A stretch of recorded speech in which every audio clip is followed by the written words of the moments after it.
Misalnya dia akan BCD ya? Sudah saya buka? Belum bisa Pak. Hah? Enggak? Belum bisa Pak. Belum bisa? Belum satu sih. Belum bisa Pak. Bisa. Belum bisa guys. Salah atau gimana? Ini ya? Iya Pak. MS Pak. Ayo.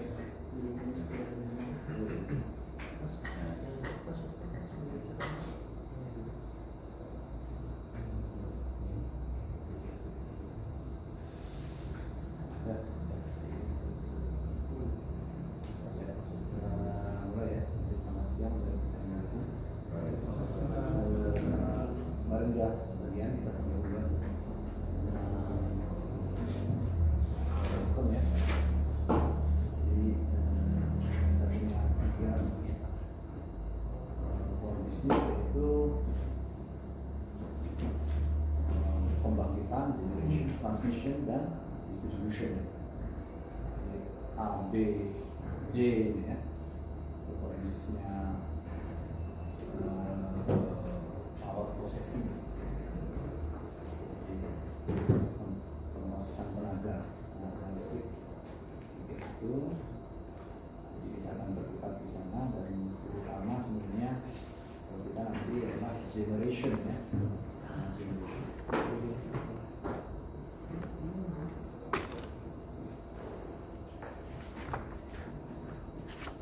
Gambaran saya sedikit ya, penggambaran atau bagaimana kita menggambarkan atau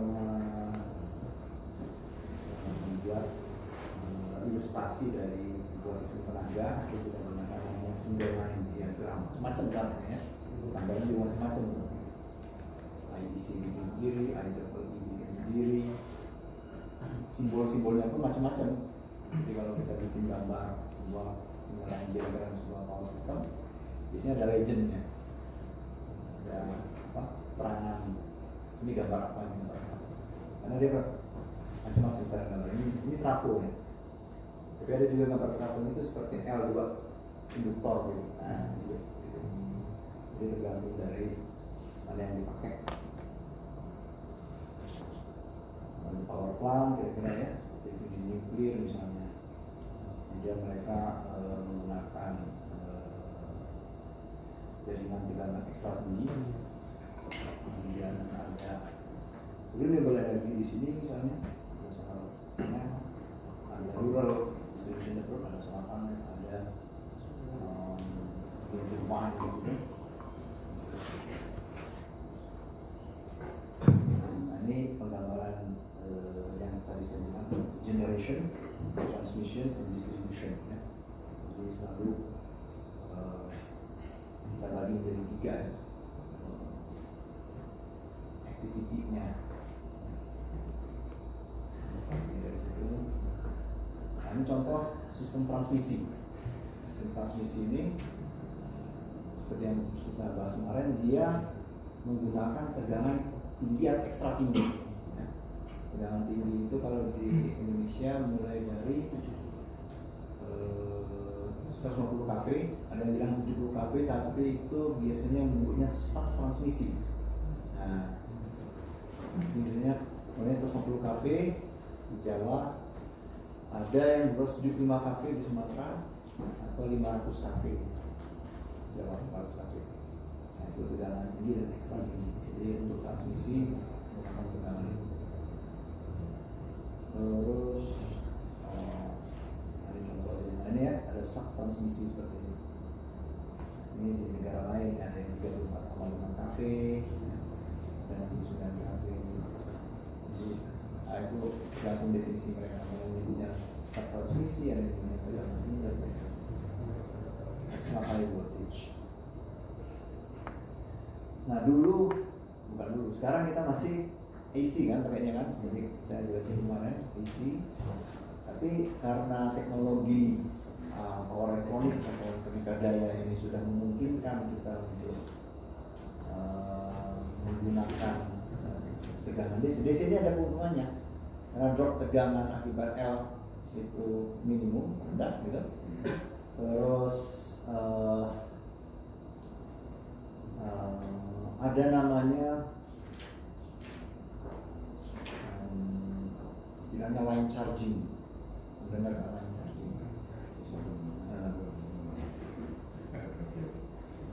charging itu kalau misalnya kita punya sebuah kabel, ya, terutama kabel, dan di sekitarnya itu adalah tanah, maka sebenarnya ada kapasitansi antara kabel, antara kawat kita terhadap tanah. Nah, jadi kalau Anda bayangkan, misalnya ini kabel nih, ya ini kabel ini, yang itu, ini kabel listrik ya. Nah, ujungnya. Nah di tengahnya ada kawat, tapi di sekitarnya itu misalnya kita dekatkan ke bumi gitu. Nah sebenarnya ada kapasitansi parasitik tuh, nah, terutama dengan bumi. Tapi sebenarnya kalau di 3 fase sebenarnya ada lagi kapasitansi antar kawat.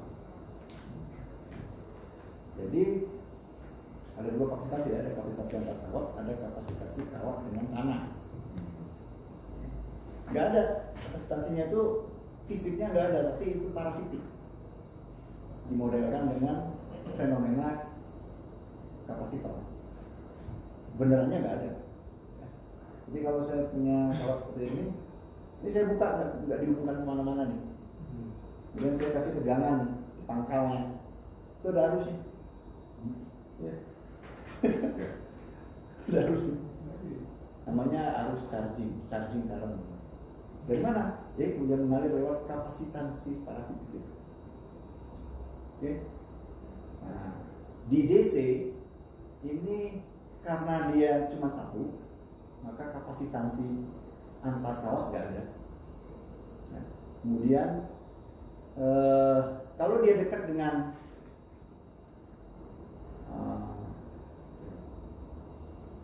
begini, karena dia DC maka omega kan 0.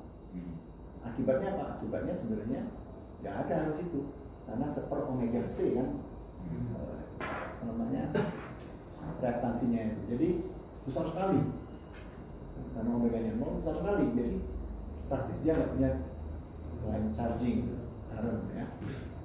Charging currentnya nggak ada. Beda dengan AC. Kalau AC ada pasti. Jadi ada panjang kawat maksimum sedemikian sehingga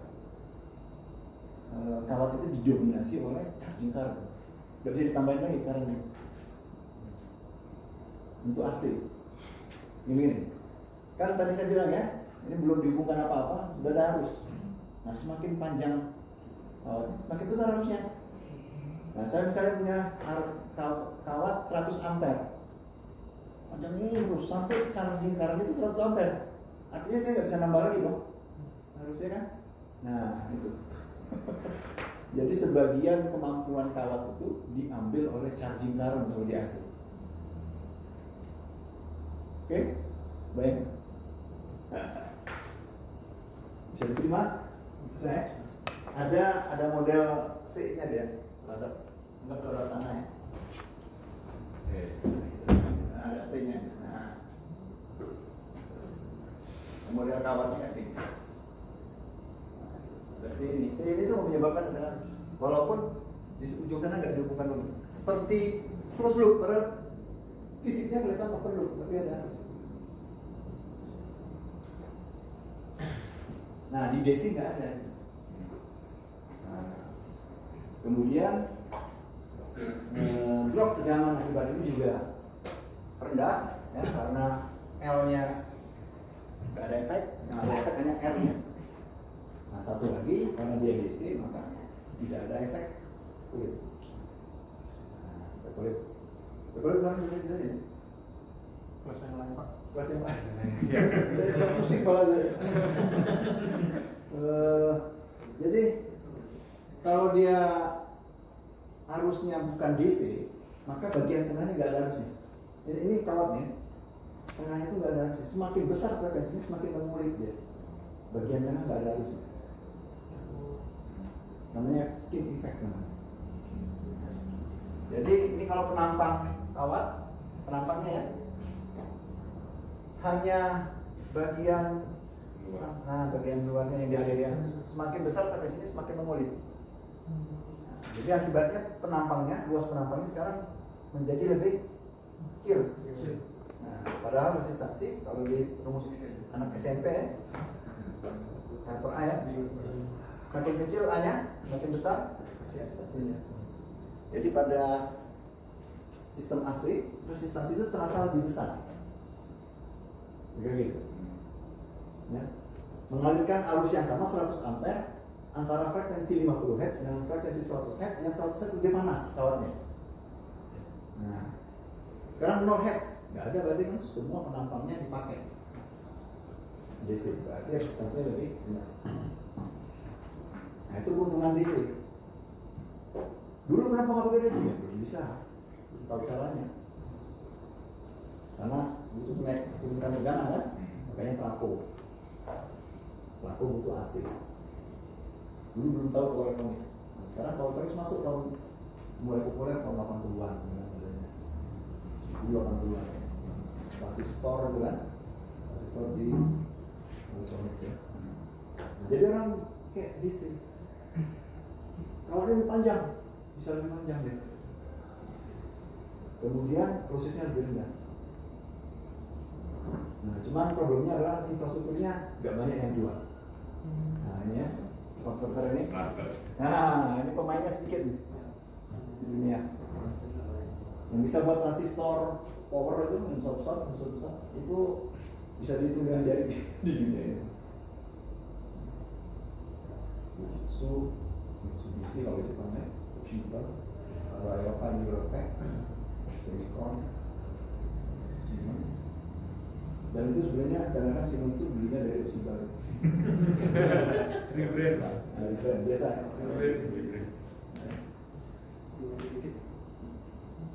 Jadi nggak banyak yang bisa main.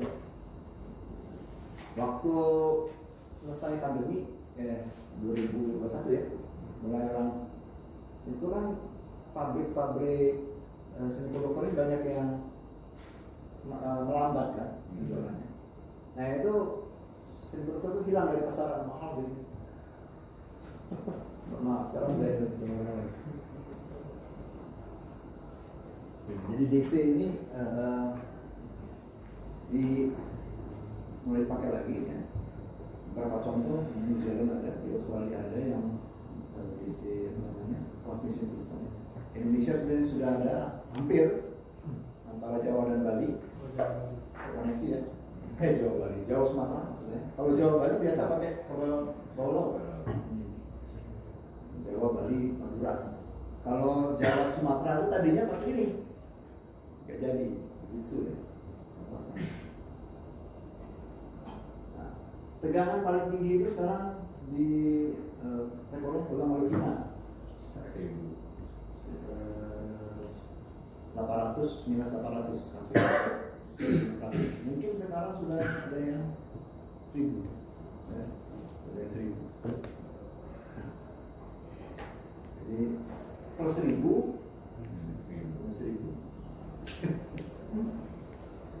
sebelumnya dia pasang juga kafe ya, kalau jadi 1 juta Pak.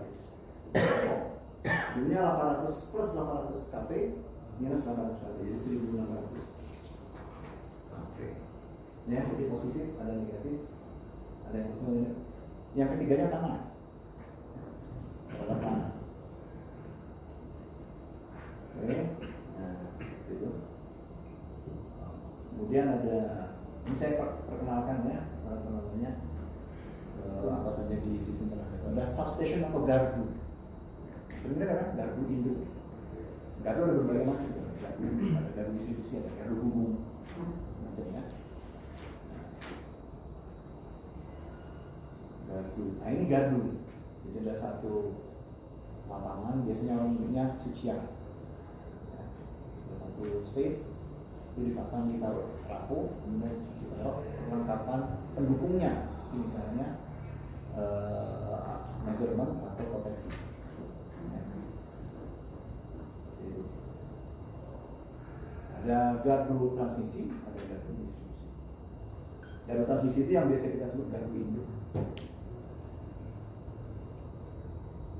Nah ini contoh penggambaran sebuah gardu. Dia ada trafonya, kemudian ada beberapa peralatan pendukung. Nah, misalnya untuk pengaman dari ada search rest itu adalah terjadi surja itu hentakan tegangan, bisa jadi dari petir, bisa jadi dari sesuatu tahu. Nah, ini peralatan proteksi atau peralatan pengukur, sini nggak ada ya. Nah, ini mungkin ada voltage transformer, jadi untuk mengukur tegangan, ya current transformer pengukur arus. Isinya itu sama peralatan proteksi yang lain, misalnya ada circuit breaker. Ya. Nah, ini contoh penggambaran sebuah gardu.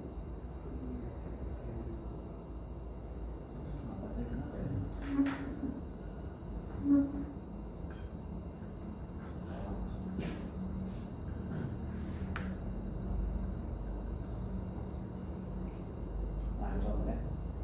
Ini disconnecting switch ini yang ya, kali. Kemudian ada current trafo untuk pengukuran berapa arusnya.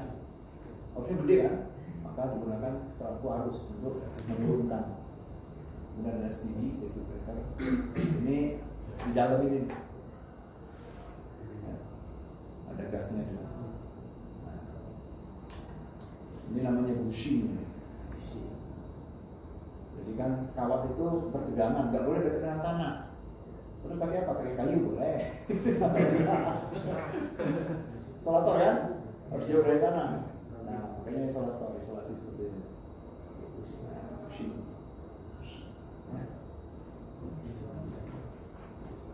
Nah, ini saya nggak. Ini informasi proteksi. Nah, ini contoh singkatan diagram untuk rumah. Beda ya?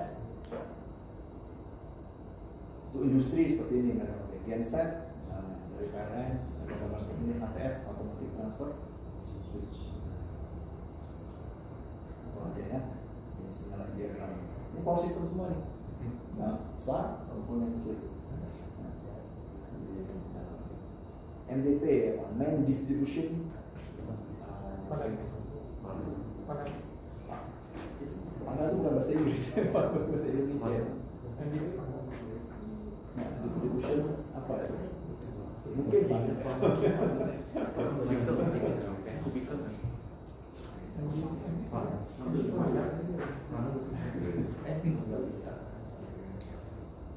Ini cara yang lain untuk menggambarkannya. Beda ya? MDP, PDP. Nah, ini sudah saya hapusin. Kita belajar basic lagi ya, sedikit ya, supaya untuk ngomongnya enak lagi.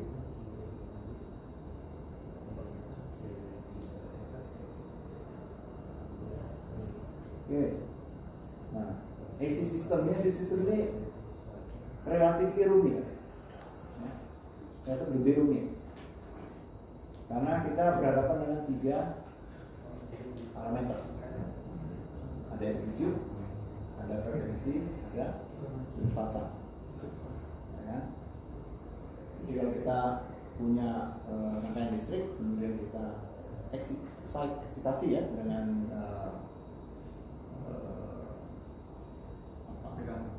tegangan atau arus AC, ya, maka kita tuh deal dengan 3 parameter. Karena AC ini ada amplitude-nya, ada frekuensinya, ada surfasanya. Sehingga kalau ditanya di titik sana tegangannya berapa, gitu. Karena kok ininya menganalisa kita butuh bantuan. Nah, untuk butuh bantuan itu kita reduksi parameternya, reduce parameternya, jadi hanya 2 saja. Ada syaratnya tadi. Syaratnya dia harus merupakan sistem linear. Apa sistem linear?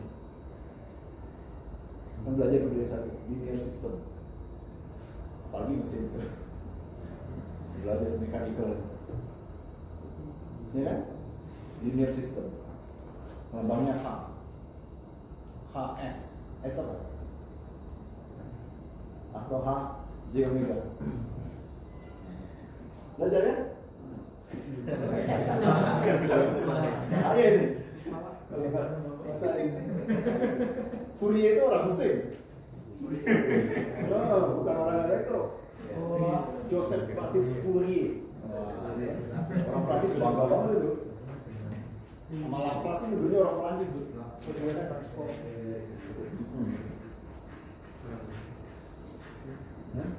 Syaratnya dia harus linear. Kalau nggak linear nggak bisa diterapkan. Input outputnya sama. Input output sama. Sama apa? Inputnya tegangan, outputnya arus, boleh kan? Linear apa? 3 ya? 1.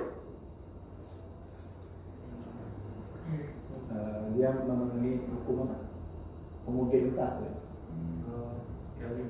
Nah, scaling dan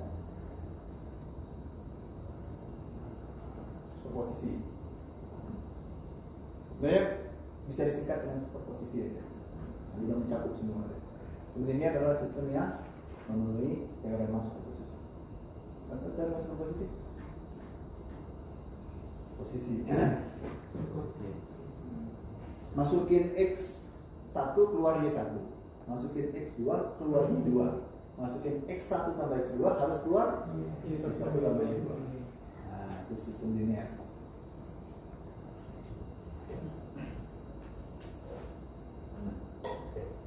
Saya nggak mau nulis pakai ini. Kayak wakop. Bisa sambil duduk. Ini pas ada ini juga gini, duduk ya.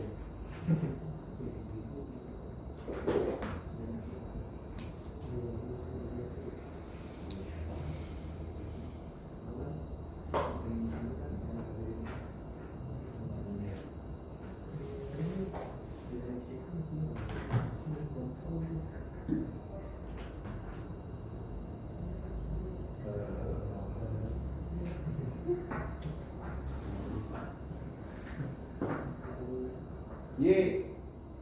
Nah, ini sudah ada.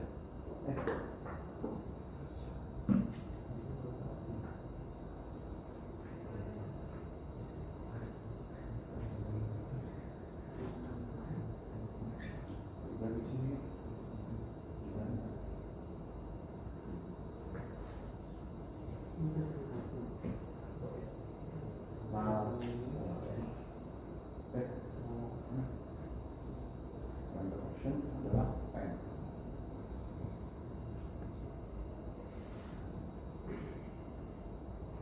Y. Nah, Y sama dengan atau ya Y nya outputnya ya, X nya inputnya ya, AX terus ini Y-nya gitu ya.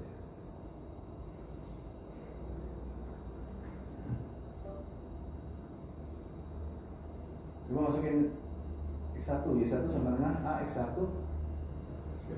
Ini namanya persamaan linear ya? Ya, ya.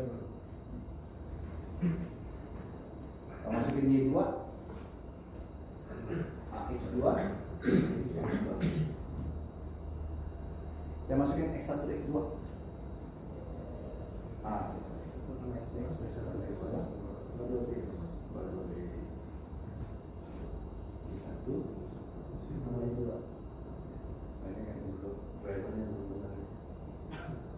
nah, ini tidak sama dengan Y AX plus B. Beda dia, ini 2B, ini B. Berarti ini bukan sistem linear. AX plus B bukan sistem linear, tapi persamaan linear. Dan bukan sistem linear. Ya kan? Karena dia jadi 2B, belakangnya harusnya B. Gitu. Jadi kalau sebuah sistem yang ada initial value, B itu initial value, itu sebenarnya nggak linear. Itu problem yang dihadapi oleh Fourier. Iya. Kemudian problem oleh Fourier ini yang dihadapi Fourier ini dipecahkan oleh Laplace. Iya kan? Ceritanya gitu, masih kan nggak? Oh ya. Jadi Laplace itu bisa memecahkan initial value problem. Coba baca lagi buku sintesis.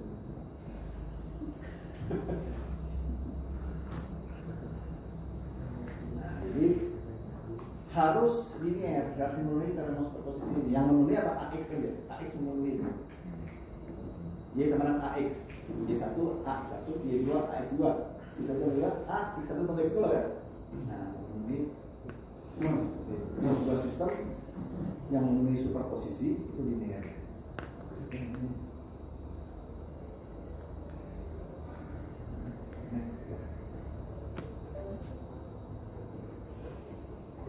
Coba saya install apa nih?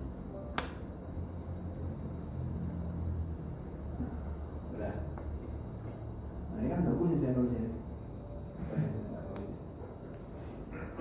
Nah, karena dia sistem linear, ya, kalau kita berada dalam sistem linear, maka dalam sistem linear maka kita bisa bilang, bisa katakan bahwa kalau saya excite ya, sebuah sistem linear dengan satu buah tekanan atau arus ya, signal gitu, dengan frekuensi tertentu, maka pasti tidak ada frekuensi yang lain kecuali frekuensi itu. Sistem linear tidak akan pernah ditemukan di dalam rangkaian itu kecuali frekuensi eksitasinya. Kalau linear. Contoh yang non linear nih, penyiaran. Penyiaran tahu penyiaran? Ya, penyiaran itu rectifier. Pernah belajar, pernah dengar? Ya. Masukannya itu ini. Sinus ya. Nah, keluarannya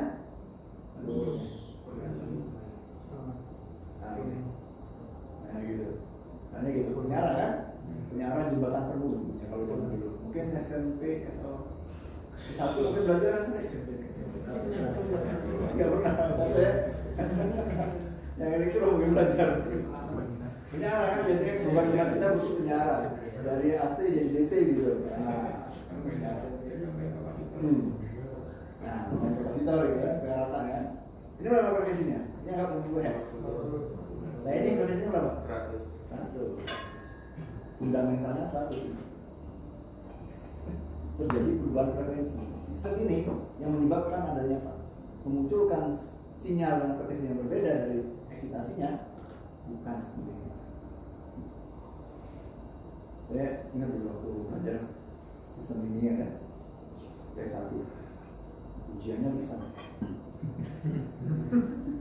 oleh dosen TP Pak begitu. Nah, Dimitri Mahayana orang jenius. Ayo masuk sampai malam ujiannya.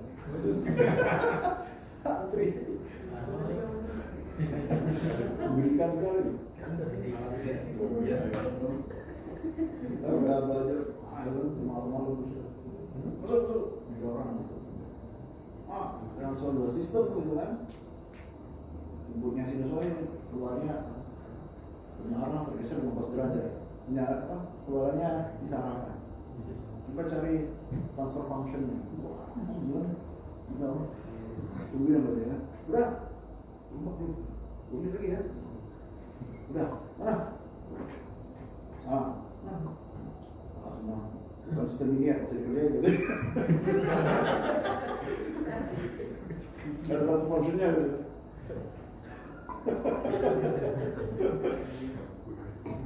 Tipu kita. Kerjain. Iya. Solusinya berbeda. Jadi di W1 itu bisa ngitung, tapi filosofinya nggak dapat. Kita ngitung bisa gitu kan, tapi filosofi itu nggak dapat. Cerita-cerita umumnya tuh nggak dapat, general understandingnya nggak dapat.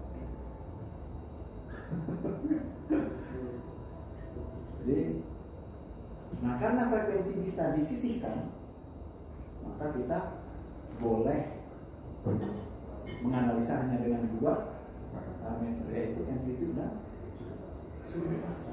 Muncul fase. Dulu mungkin di satu nggak begitu jelasin. Ya, jadi pakai fasor aja. Jadi sebuah sinyal sinusoid itu direpresentasikan hanya dengan dua buah parameter, yaitu amplitude dan suhu fase. Ceritanya begitu sih. Baru muncullah Euler gitu ya. Nah, itu amplitude, magnitude. besarnya dan subfasanya. Jadi Vm cos omega T plus alpha itu omeganya dibuang, karena di sistem kita omeganya pasti segitu, sama semua.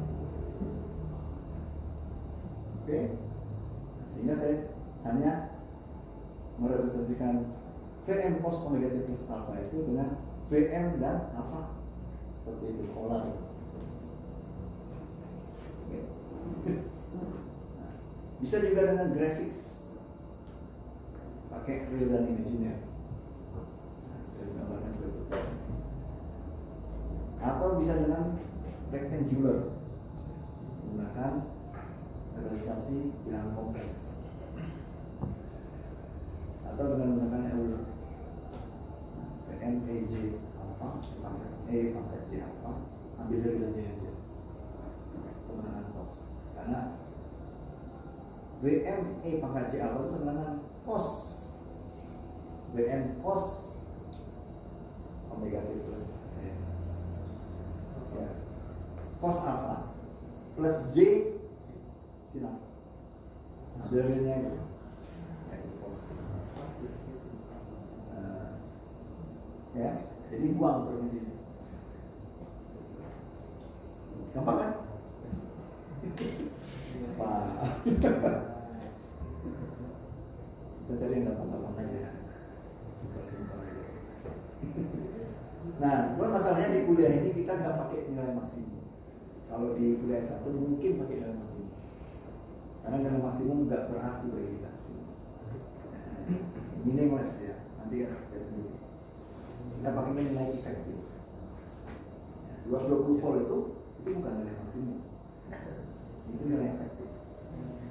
Kalau pengen tahu nilai maksimumnya ukur 312 makanya itu maksimumnya.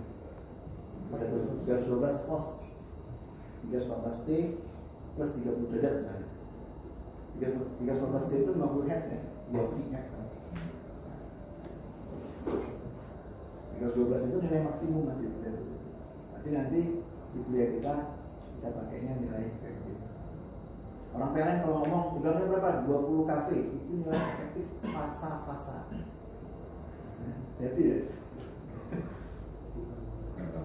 Bukan fasa netral, tapi fasa-fasa atau line-line.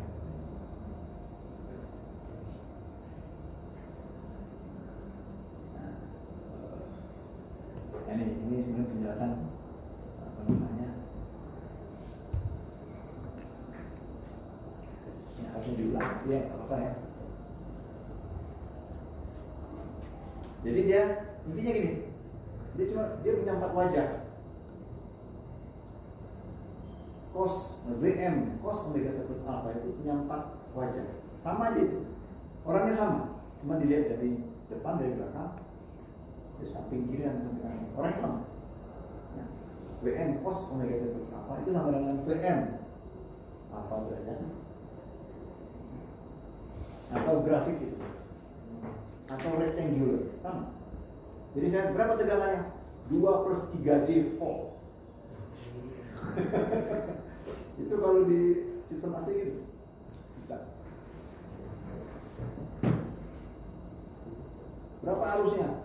4 plus 8J ampere. J-nya bilangan ini. Jadi bedanya antara sistem DC dan AC cuma itu aja, bahwa bilangan yang digunakan bilangan kompleks, analisanya semuanya sama, hukum-hukum yang berlaku juga sama.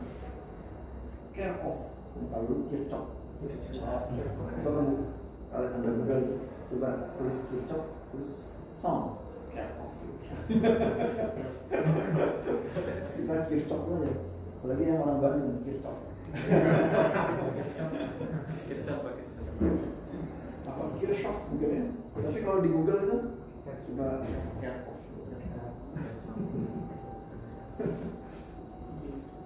Jadi semua hukumnya Kirchhoff itu berlaku di AC sama persis dengan DC, cuma bilangnya kompleks. Udah gitu aja. Jadi gak usah takut, sama persis Kirchhoff tegangan, Kirchhoff arus. contoh ya, paling bawah ya, 156 pangkat 3 tambah J 156 volt. Ya.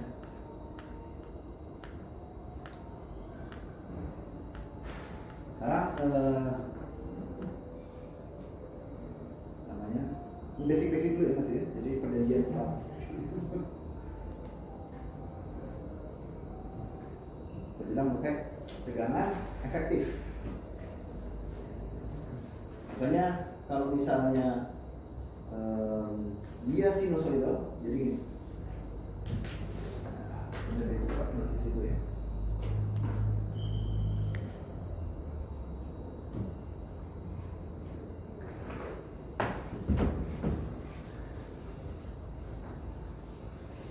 Kalau dia sinusoidal, ini kan kita dapat Vmax ya. Nah, V efektif itu harus dihitung pakai RMS. Apa RMS? Square. Nah, root min itu apa? Rumusnya? Rata-rata kan? Rumus rata-rata square. Nah, root min square itu rumus. Root min square itu formulanya singkat root min square. Nah, ini rumus-rumus nilai efektif, bisa tegangan bisa arus. Jadi kalau kita tidak berhadapan dengan sinyal sinus, kita bisa tetap hitung dengan formula ini. Ya, misalnya tegangannya segitiga bisa. Atau nanti kalau di power system itu arus terutama yang tidak sinus, bisa jadi tidak sinus. Harusnya kayak gini misalnya. Sebut ada harmoni ketiga. Nanti saya kasih tahu harmoni itu apa. Tapi kira-kira gitu, arus itu bisa. Commonly nggak sinus kalau di power system. Arus. Tegangan kita bisa anggap sinus. Nah ini harus bisa dihitung. Nilai efektifnya berapa? Pakai formula ini. Tapi kalau jika dia sinus, jika gelombangnya sinus, maka ada hubungan antara nilai maksimum dengan nilai efektif. Nilai efektif adalah Vmax per akar. Nah, hubungannya itu. Kalau sinus, salahnya sinus. Jadi V efektif lebih rendah dibanding Vmax. Ya. Vmax-nya di sini, V efektifnya di sini. Nah, yaitu Vmax per akar 2. Akar 2 adalah 1,42 ya. Nah, berhubung di kelas kita nanti pakainya V efektif terus, maka kita selalu mencoba menuliskan itu dalam bentuk V efektif. Misalnya tegangan itu tulisnya gini jadinya, akar 2 V efektif cos gitu. Di 220 akar 2 cos kayak gitu.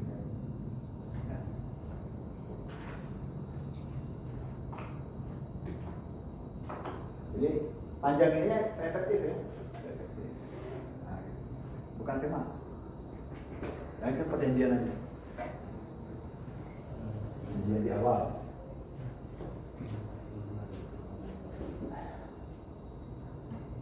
Dan sebenarnya saya tadi udah saya hapus.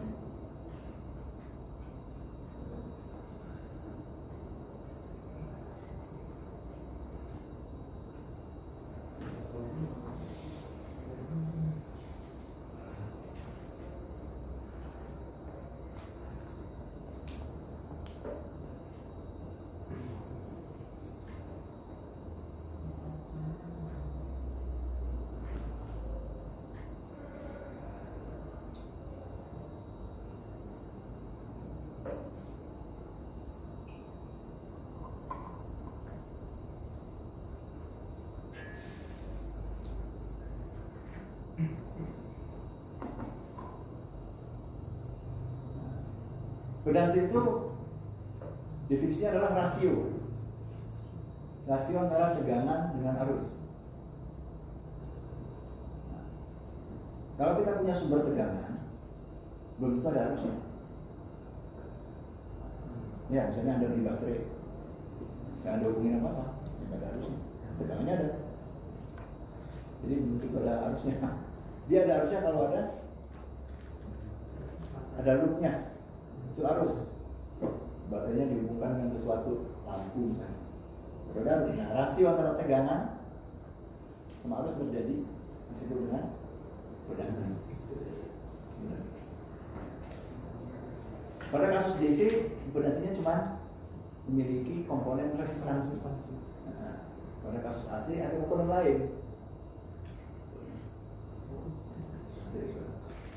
Ya.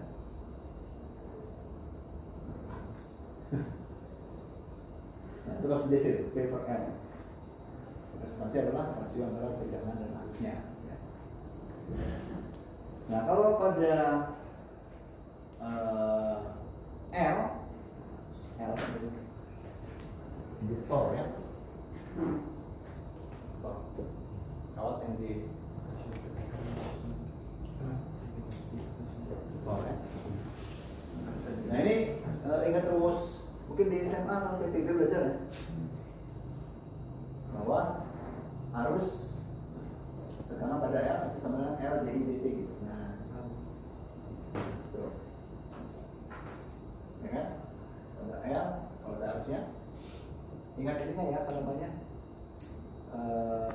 arah arus dan perjanjian penulisan tegangan. Tegangan di sini, arusnya ke situ. Jadi kalau ada tegangan pada L, ada arusnya, maka ada hubungan mereka itu, yaitu tegangan pada L sama dengan L di dt.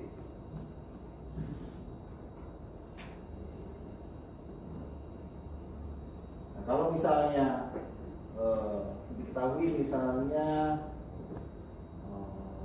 paling gampang itu adalah arusnya diketahui ya. Misalnya arusnya I sin omega T,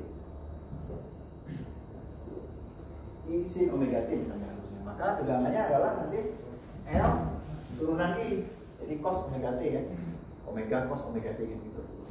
Misalnya ya, I sama dengan IM cos omega T. Jangan lihat dulu yang itu ya.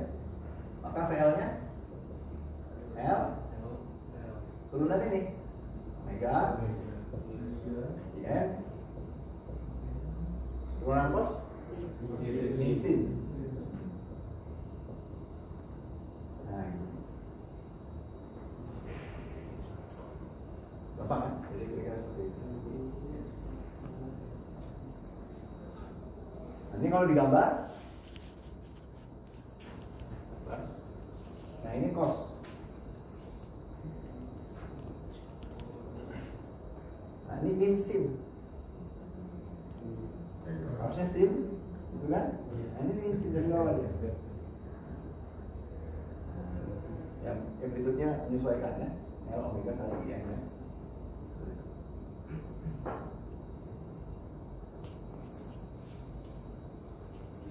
Atau bisa juga ditulis ya udah ya, tapi kira-kira gitu ya. Atau misalnya ini sin, supaya agak gampang, sin, maka VL-nya adalah omega L IM cos. Nah, gitu. Kalau digambar, I-nya sin ya, B-nya cos.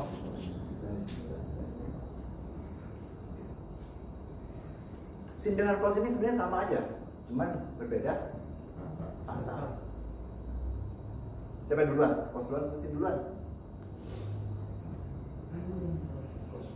Cos duluan. Ya. Nah ini penting nih, ya. Harus terbiasa. Banyak yang bingung. Cos itu mulainya dari sini sebenarnya. Nah gitu. Kalau sin mulainya dari sini. Jadi sin itu adalah cos yang telat. Benar nggak? Atau cos itu adalah sin yang duluan. Lurusnya gini. Sin omega T itu adalah cos yang telat. Cos omega T kurang 90 derajat. Sin adalah cos yang telat. Apa cos omega t? Itu adalah sin yang duluan. Sin plus 90. Duluan 90 aja. Gampang kan? Kuncinya seperti itu. Nah, jadi kalau saya gambarkan, kan dulu udah pernah mungkin sedikit mendapat pelajaran tentang fasor. Jadi kalau saya gambarkan dalam bidang fasor, kan mulainya 0 di sini ya, 60 di sini, 90, 70 ya. Sekarang saya anggap sin omega t itu jadi referensi. Jadi 0 derajat ya. Ini sin. Nah, tapi sebenarnya yang paling tepat tuh cos jadi referensi ya. Cos aja ya, supaya konsisten ya. Cos yang ini nih, ini 0 derajat. Nah, ini cos. Maka sin itu ada di mana? Sin itu adalah cos yang telat 90 derajat di sini dia.